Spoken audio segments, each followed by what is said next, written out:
You are listening to The Investor Way with Sam Ball and Jonathan McEwen.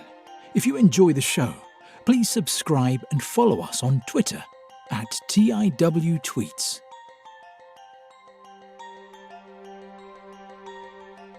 Hello, welcome to Investor Way with me, Sam Ball. I'm joined by my co-host, John McEwen, and it's the 19th of September, 2023.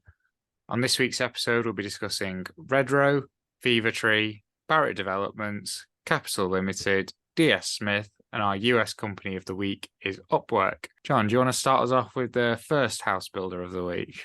Yes, so it's Redrow, which is one that I actually own. They had their full year results out for the 52 weeks to the 2nd of July, with revenue in line with the prior year at £2.13 billion, compared with £2.14 billion last year, and underlying profit before tax falling 4% to £395 million from £410 million. They had strong operating cash generation with year-end net cash of £235 million compared with £288 last year after dividend and £100 million share buyback. Completions did fall by 5% from 5,715 homes in the prior year to 5,436 as the interest rates rose and mortgage affordability fell. Meanwhile, the total order book now stands at around 850 million, compared with 1.44 billion, representing 41% fall on last year. And over the past 10 weeks, the group has been selling a weekly average of 0.34 homes at each of the 115 developments, which is half of what they were doing last year. Underlying return on capital employed also fell to 23.1% from 24.5%. They did maintain their 5-star builder status and an excellent rating on Trustpilot. And air source heat pumps and ground floor underfloor heating is standard in the detached homes on their new developments. The outlook is more bleak, with profits expected to halve over the coming year, and the group are expecting sales of between 1.65 and 1.7 billion pounds and pre-tax profit of between 180 and 200 million pounds.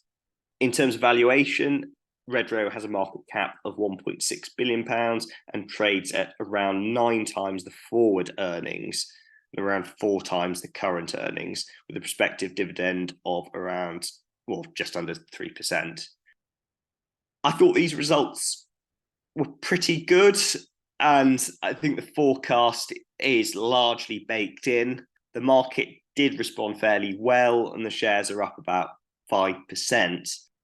As we know, and as we've covered a lot on the show, it is really difficult where we are in the cycle, but I think Redrow is in a healthy state. It does have a decent amount of cash, and given the structural imbalance of home ownership and the demand for houses in the UK, with both major political parties seeing the big house builders, including Redrow, as part of the solution, I think there are strong fundamentals there, although it's going to be a tricky few years.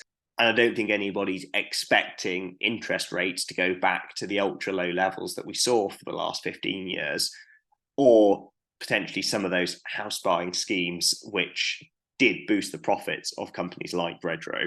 Overall, I'm happy to hold it. It's a company that I bought with the intention, as with most of the companies I buy, of holding for the very long term. And I don't have any major concerns over the next 5 or 10 years. But like I say, I think it's going to be tricky in the next year or two. Sam, what are your thoughts on the first of our house builders and these results? I thought the results were pretty decent. The actual results for 2023 are pretty good.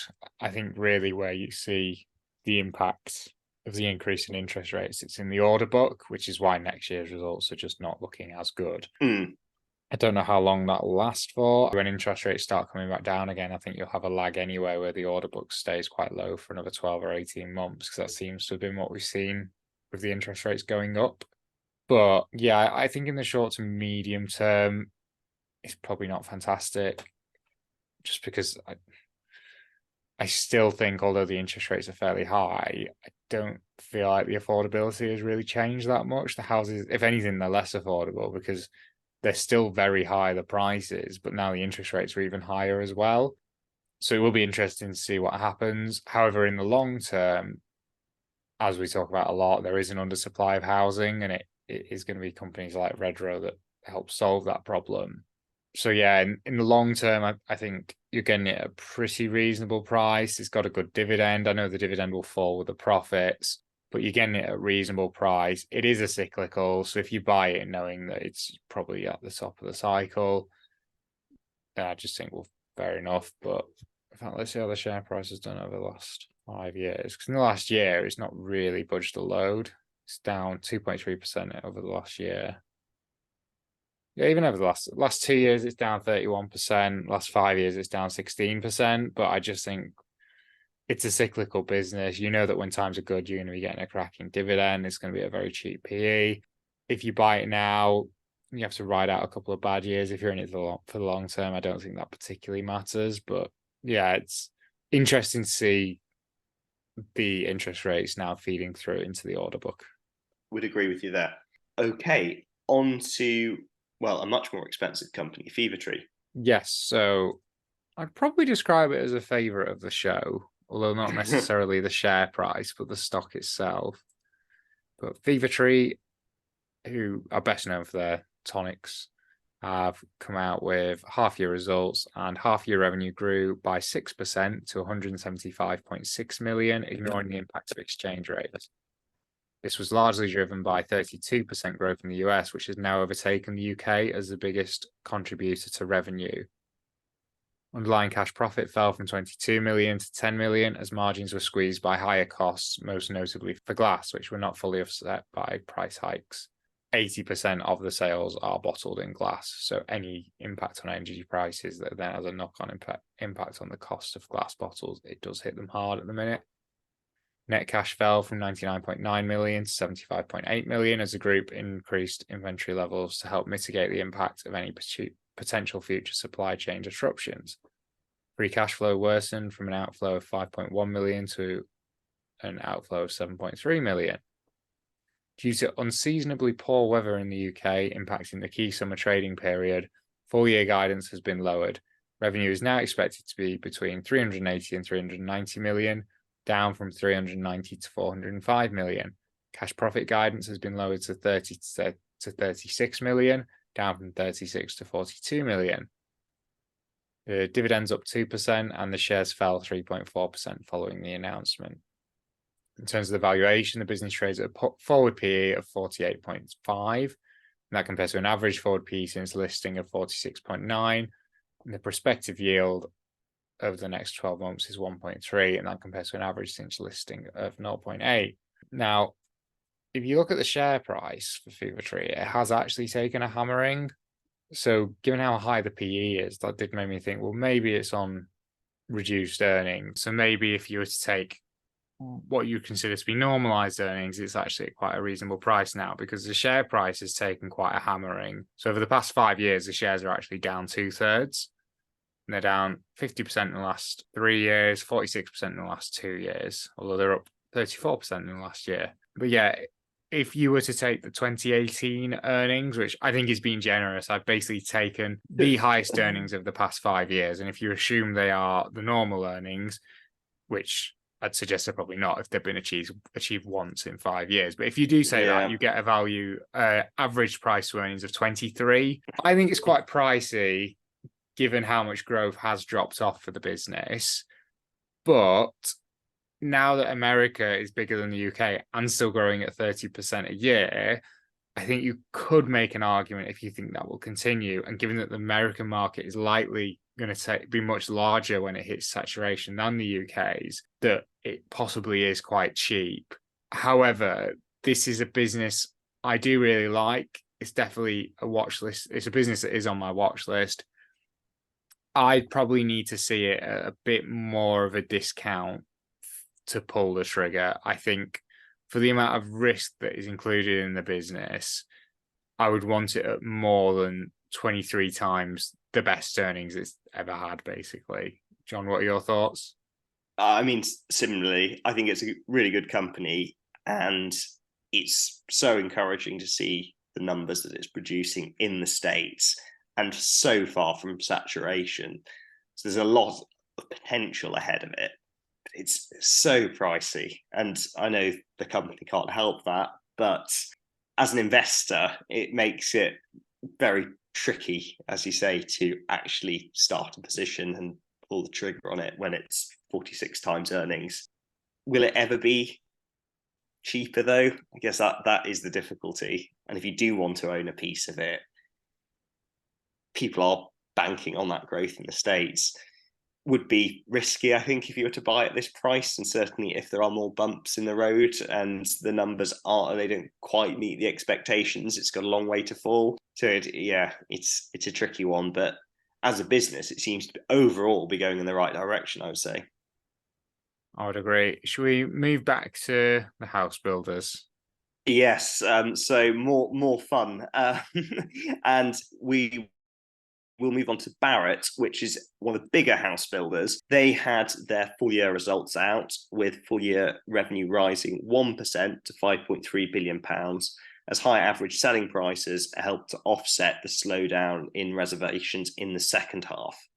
Underlying operating profit fell 18.2% to £862.9 million, and this reflected several factors, including high build cost inflation, lower completion volumes, and a relatively higher contribution from the London completions, where margins were lower. Total home completions declined by 3.9% to 17,206, and the net cash position remained broadly flat at £1.1 billion. As reduction in land spend helped to offset the completion of the £200 million share buyback programme. Free cash flow rose from £388.7 million to £442.5 million. And Barratt expects total completions to reduce this year to a range of between 13,250 homes and 14,250 homes, as the outlook with the UK house building market is very much uncertain, as we've seen and highlighted with Redrow. Final dividend of 23.5 pence per share was announced, which takes the full year payment to 33.7 pence, which is down from 36.9 pence. And the shares were down slightly following the results. In terms of market cap, it is significantly bigger than Redrow, with market cap of £4.3 billion. And from a valuation point of view, it's trading at a forward price to book of 0.79, compared with a 10-year average of forward price to book of 1.2. It has a prospective dividend yield of 4.4%. Again, I think the results were better than we might have expected, with all of the bad news and the hike in the interest rates. But I think it's going forward, that's really baked into the valuation, and the shares are very cheap. Looking at the house builders, it's always difficult, because I think when we look at them at different points and the valuations, some of them are in healthier state. I think Redrow is probably right up there as one of the best, if not the biggest. Barratt does have some more exposure to the south of England, and I know Persimmon is largely outside London, so they've all got different things. Taylor Wimpey, they had a bit more leverage in the past, and certainly during COVID had been quite aggressive in the land acquisitions when prices were lower. It's difficult. I don't think any of them now would necessarily be a bad buy, in the sense that the unhealthy position they were in prior to 2008. But I probably, balancing it out, I do have a slightly more in-depth look at them from time to time. But I'm personally quite happy with Redrow. I think Barratt's reasonable though. Sam, what are your thoughts on these results from Barratt?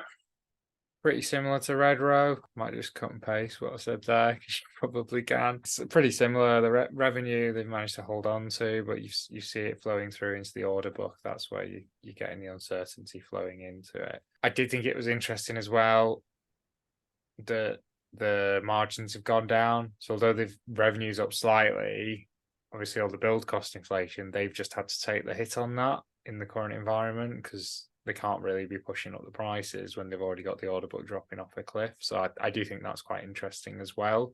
But yeah, not really much more to add. I agree that in terms of choosing between a house builder, I think they are pretty similar a lot of the time.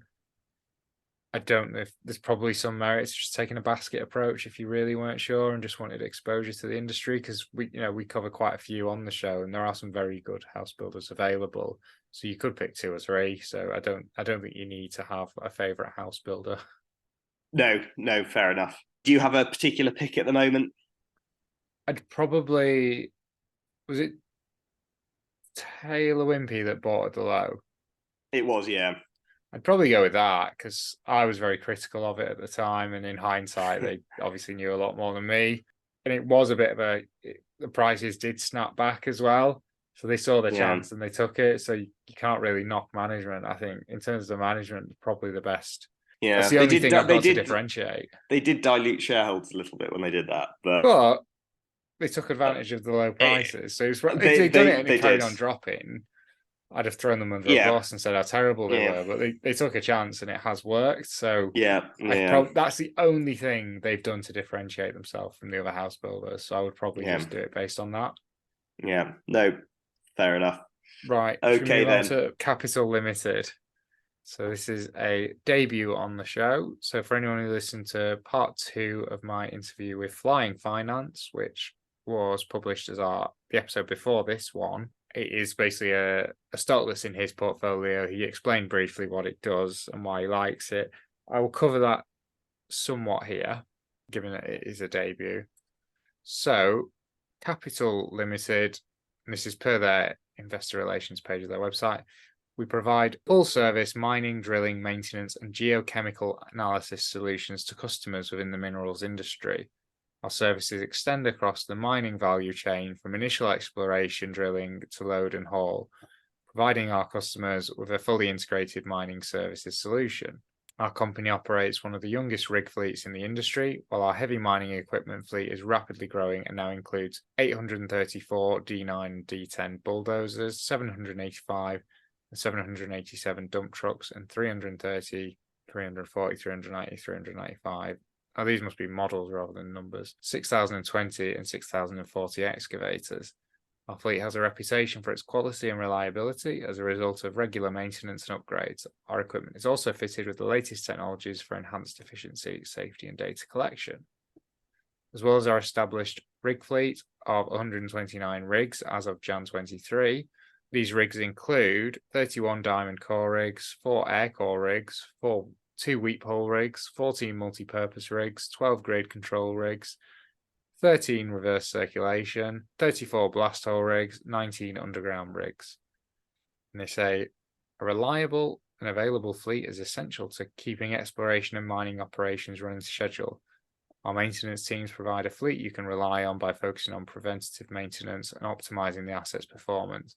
We provide our clients with consistently high availability, averaging 85% or more. Our company focuses on the African markets, where we've been operating since 2005. We have well-established operations across East, North, and West Africa, including the Ivory Coast, Democratic Republic of Congo, Egypt, Guinea, Kenya, Mali, Mauritania, Nigeria, Saudi Arabia, Sudan, and Tanzania.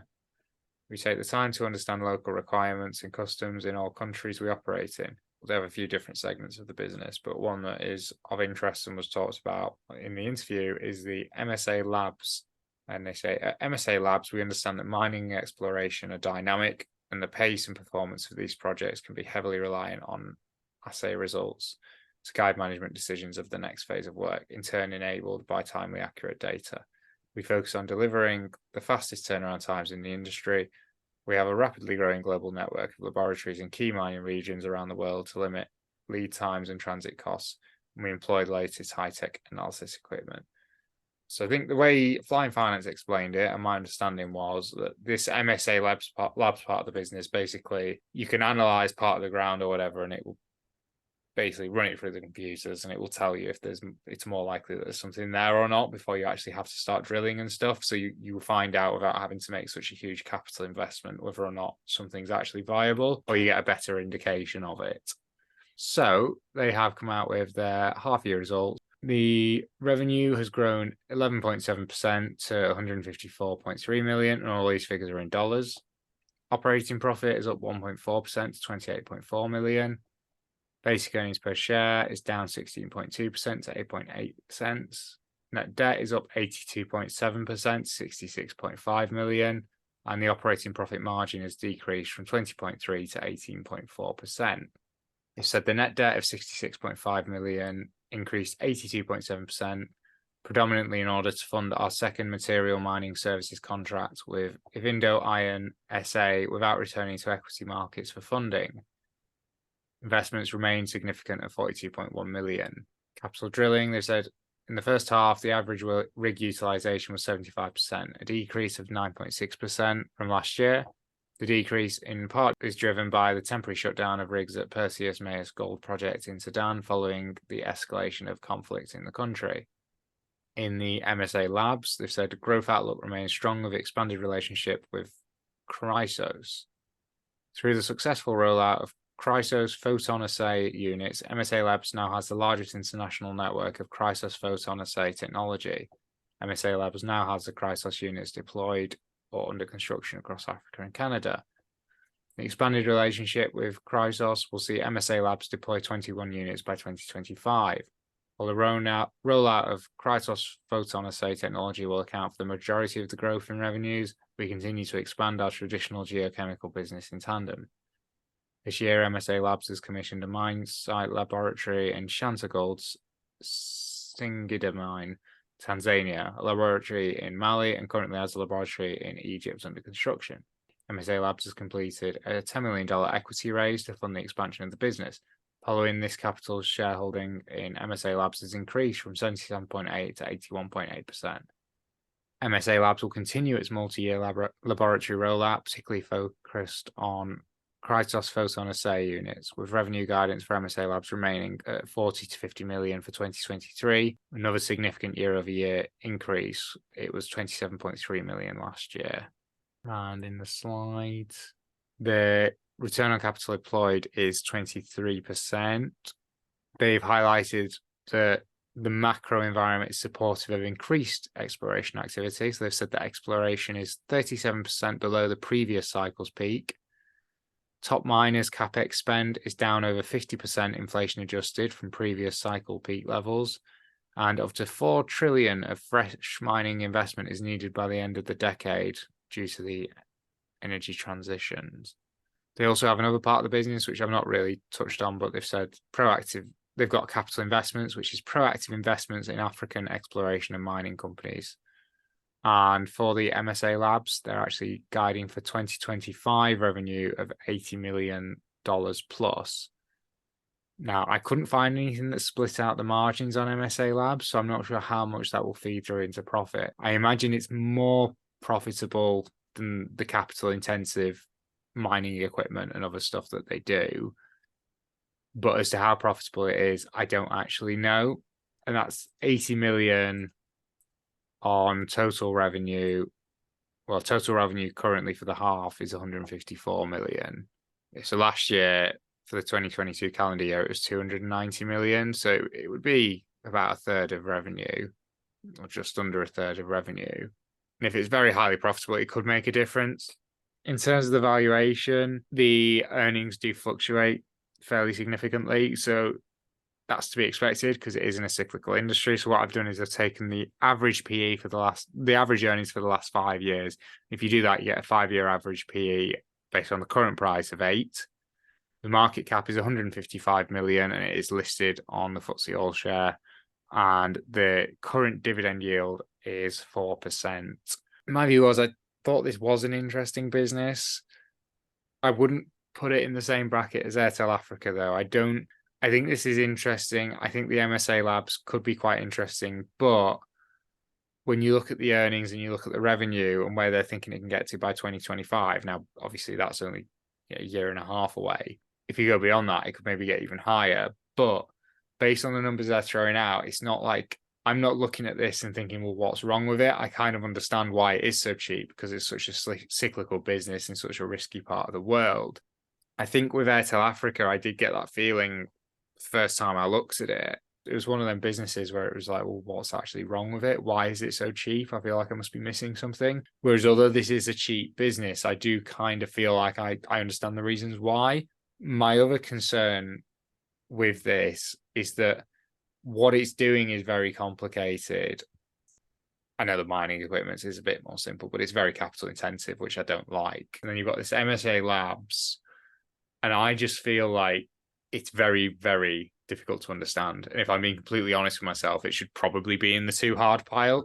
If you understand it, that doesn't mean you can't do very well off it, and it might be completely undervalued. But when they're talking about those 2025 figures, I do not know anything about the size of the industry. I do not know how big it could potentially get.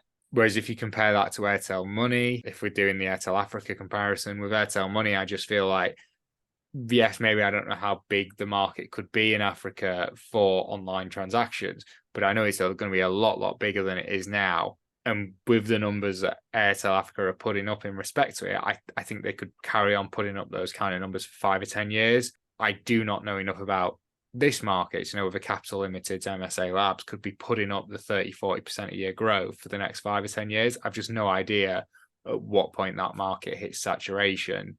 So for me, I think it is an interesting business. I think for someone who understands it, there might be something there, but it is probably in my best interest that I just accept that it's not for me. John, what are your thoughts on the business and the valuation?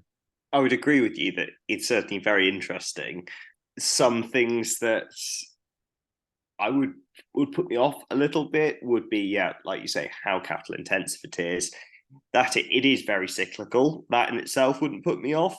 But I would wonder about whether I would just want a miner compared with capital. I think the thing that would differentiate them in the biggest way, because I think if you were just looking at the drilling business and you were just looking at a pure play miner like BHP, I probably would go for BHP, but it would be those labs. And I think that being so difficult to understand does make it very speculative for someone or like us to make a call on that. And I think you'd have to accept, if you were to make that call and you were like us without that industry knowledge, it would be quite a punt, really. So for me and my level of understanding, I'll probably stick with a miner.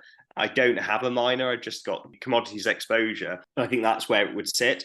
I think if you could get to the bottom of the lab side of things, really get your head around it, and if you did see the value there, I mean, it could be a fantastic investment, could be. But if you can't get your head around that, it's highly speculative. So I would probably leave it there. But I think having it on the show and probably following it up will be really curious to see how it does and whether that all does play out.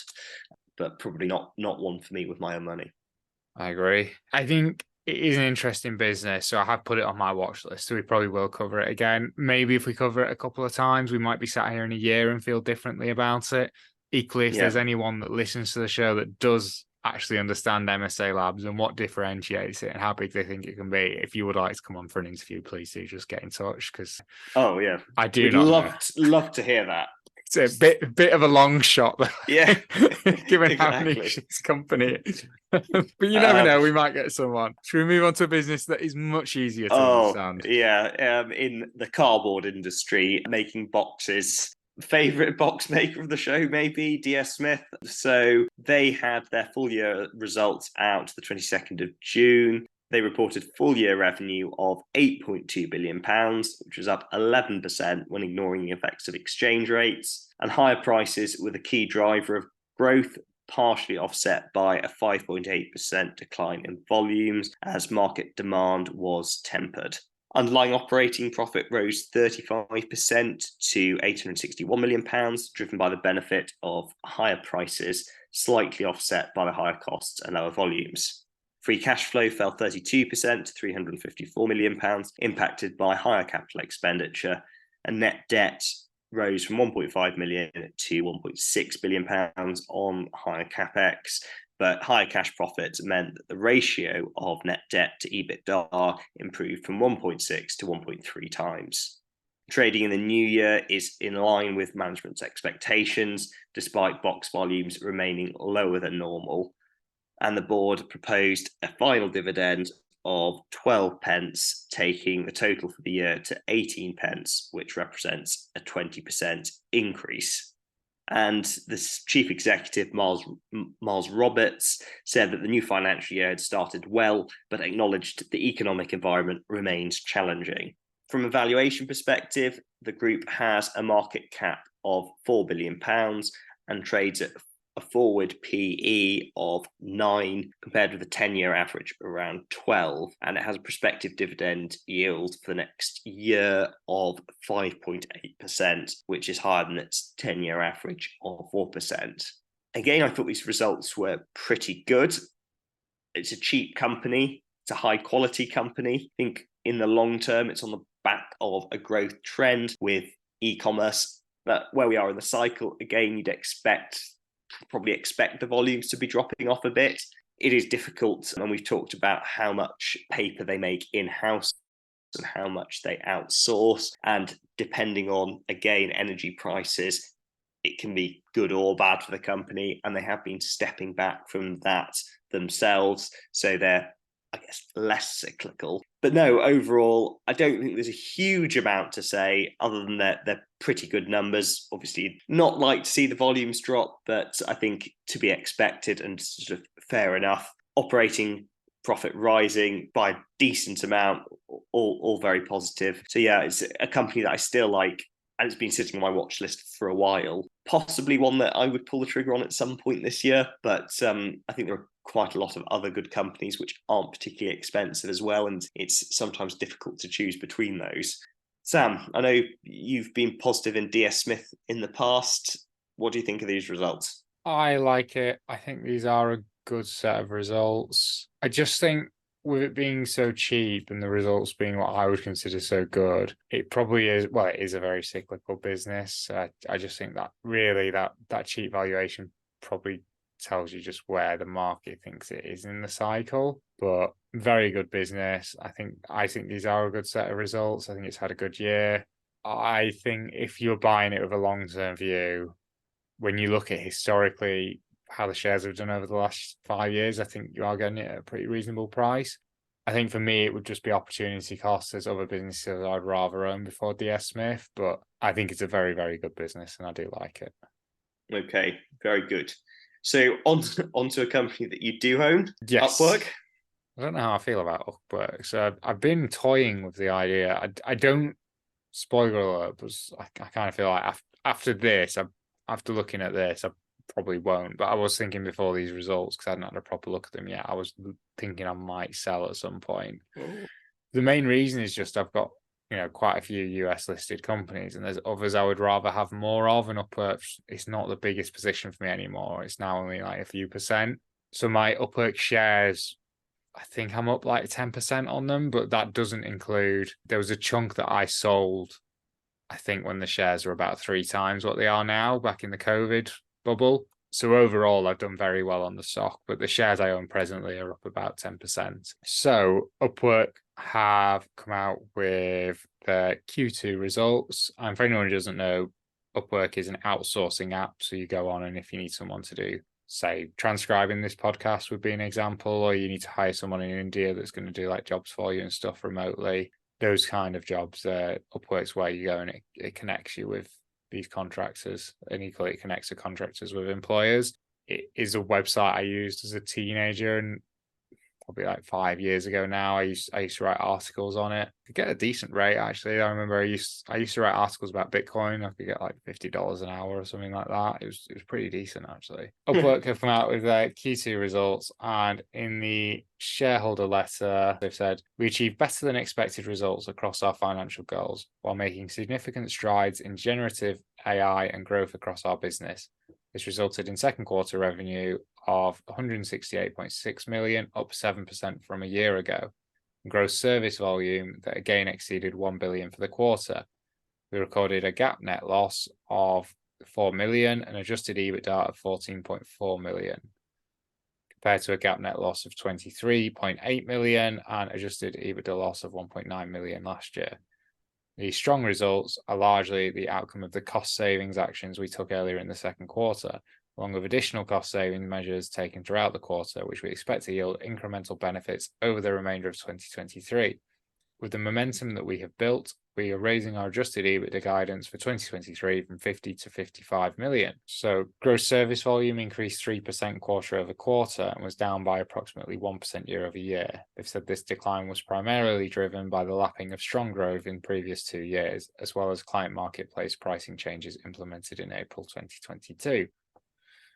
Active clients increased 2% year over year as of June 30, 2023 to approximately 822,000. Gross service volume per active client increased 2% year over year to 4,987 as of June 30th, 2023. Total take rate in the second quarter of 2023 was 16.3%, up from 16% in the previous quarter and 15% in the previous year. Marketplace take rate for the second quarter was 15.3%, up from 14.9% in the previous quarter and 14% in the previous year. The increase was largely due to the simplification of our freelancer pricing structures implemented in May 23, as well as other Connects monetization strategies implemented in the marketplace. Revenue grew 7% year over year to 168.6 million in the second quarter of 2023. Marketplace revenue for the second quarter was 156.6, reflecting a year-over-year increase of 9%. Total revenue growth was primarily driven by client fee changes related to the shift to our client marketplace offering in April 2022, as well as other monetization efforts implemented on our platform. GAAP gross profit was 127.7 million for the quarter, or 76% of revenue, compared with 74% in the prior year. GAAP operating expenses for the second quarter were 133.8 million, representing 79% of revenue, compared to 89% in the prior year, with R&D expense increasing 21% year over year, while sales and marketing and provision for transaction losses were all down significantly year over year. Cash equivalents, and marketable securities were approximately 516.7 million at the end of the quarter, and that's on a market cap of 1.69 billion. In terms of revenue per share, when they listed in 2016, that was $1.71 per share. Since then, it's grown to 2.11, 4.84, 2.74, 3.15, 3.95, and in the last full year, it was $4.74 per share. Price to sales is currently 2.64. Doesn't really tell you a huge amount, but the price to gross profit is 3.69. I actually think this is pretty cheap, so it's not currently making a profit, or not a net profit anyway, but I think it's a business with the potential to have very high margins in the future. If you take the view at some point they're going to stop investing as much in R&D and as much in sales and marketing and stuff, when it does switch on that profitability, if it had a high margin, say it had like 30%, it's pretty cheap given how low the price to sales and the price to gross profit already is. If you were to take the 50 million that they're giving for adjusted EBITDA, now I know that's not quite a net profit, it's probably gonna be more like an operating profit. If you take the lower range of the adjusted EBITDA, that would give a profit price to earnings of 33, but that's based on the current earnings, which are only just starting to feed through. So I actually think it's pretty cheap. I think over the long term, I think even it's had a very good COVID and then it's slowed down a bit like we've seen with a few of these businesses. I would expect the growth to start speeding up again. But even still, it's growing sort of 8% a year, which is pretty decent for what is a poor year. So yeah, I actually think this is pretty cheap. So I was thinking of selling because I was just wondering if there was something else I maybe wanted to own more of rather than carry on owning Upwork. But I own Upwork. I also own Fiverr, which is a similar business. I quite like having the exposure to the industry because I think long term it's an industry that will do very well. But yeah, I think just based on these results are fine, but I just think it's an incredibly cheap business now. In terms of the share price, it originally went public at about $19 a share in 2018. It reached a high of about $58 a share in 2021, and it's now trading at 12. So it's actually below the IPO price. And I think it's pretty cheap. We're not seeing the profits yet, but I think when we do, I think given how low the market cap is, it will soon start to look like a very cheap business. John, what are your thoughts on these results and the valuation? I think the results were fair. It's, as you say, had some fantastic numbers during COVID, with people working from home and Upwork and Fiverr benefiting from that. I would agree with you. It doesn't look expensive, and in the sort of growth industry that it's in, I would be interested. I think along with Fiverr, it would kind of be that basket approach and, play on a growth sector overall. There isn't much I don't like about the sector. And I think, if it were just in the UK, you'd be worried about regulation, but the nature of it being online and being global is absolutely fantastic. And you think it's an industry that's only going to get bigger. So yeah, I do like it a lot, and I'm probably close to actually taking a position, but Upwork alongside Fiverr, so both of them. That's what I've done. I wouldn't want to try and pick a winner. No, exactly. And of course, they could both be winners. They could. And Upwork being not quite twice the size of Fiverr, but it's significantly bigger. Yeah, so like you say, not quite. So Fiverr market cap's just under $1 billion, whereas Upwork's 1.7 billion. So yeah, it's like 70% bigger. Yeah. I suppose you might have risks if bigger players, Microsoft, LinkedIn, entered the market and disrupted it further. But yeah, they're not hugely expensive companies even at the moment. Yeah, and if they did, though, would they just buy one if they really wanted? Yeah, because they are that cheap. It's the sort of thing that Microsoft wouldn't even have to think about it. No, you're right. You're right. Of the companies this week, which would be your favourite and which would you like least? It's quite tough, actually. I think there are some decent businesses. I'll exclude Upwork on the basis I own it.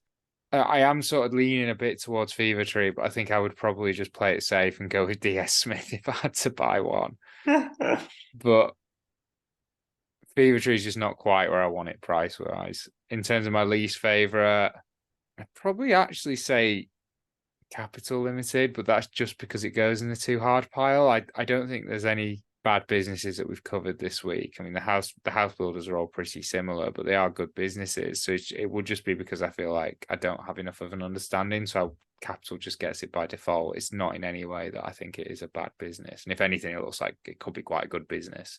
What about you? Yeah, I think it's actually tough because I think they're all good businesses this week. I do own Redrow. I'm quite happy with that. If I were looking at them with my own money, it would probably be Redrow and DS Smith.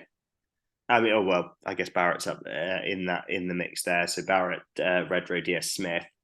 If I were being more speculative, if I were being very speculative, it'd be Fevertree. Possibly Upwork, actually. Yeah, I think it might be Upwork. And least, it's a bit boring, but it could be Capital by default, or Fevertree just on the basis of the valuation. But I think overall, they're all companies that are pretty good actually this week. There's not a clear loser as far as I'm concerned. Very good. I think that's everything in that case. Thank you again for listening, and we'll see you again next week. See you next week. Thank you for listening to The Investor Way. To get in touch, please follow us on Twitter at TIWTweets. This podcast is for entertainment purposes only and does not constitute financial advice. Neither Sam nor Jonathan are financial advisors. For investment advice, please consult professional advisors.